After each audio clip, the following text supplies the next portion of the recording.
तर मंडळी, टीम इंडियाने 2025 मध्ये पूर्णपणे डॉमिनेट केलंय.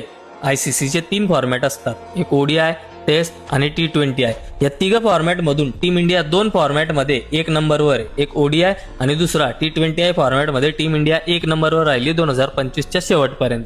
त्याच्यानंतर राहिली गोष्ट प्लेयर्स रँकिंगची. तर ऑलराऊंडर, बॅट्समन आणि बॉलर हे या प्लेयरांची जी 9 प्लेयरांची लिस्ट राहते, त्या 9 मधून 6 प्लेयर आपल्या टीम इंडियाचे ODIच्या टॉप बॅटर रोहित शर्मा आणि T20च्या टॉप बॅटर अभिषेक शर्मा, त्याच्यानंतर टेस्टचा टॉप बॉलर जसप्रीत बुमराह आणि T20च्या टॉप बॉलर वरुण चक्रवर्ती, त्याच्यानंतर टेस्टचा बेस्ट ऑलराऊंडर रवींद्र जडेजा आणि T20च्या बेस्ट ऑलराऊंडर हार्दिक पांड्या. तर हे होते आपले 6 प्लेयर्स जे ICC रँकिंग्सच्या जे 9 प्लेयर राहतात ना, त्या 9 मधून हे आपले 6 आहे. आणि T20 मध्ये तर फक्त आपलाच बोलबाला आहे, बॅटर पण आपला, बॉलर पण आपला आणि ऑलराऊंडर पण आपला. खतरनाक डॉमिनेट केलंय 2025 आणि 2026 मध्ये पण अपेक्षा ठेवतो की असंच बघायला मिळेल आपल्याला.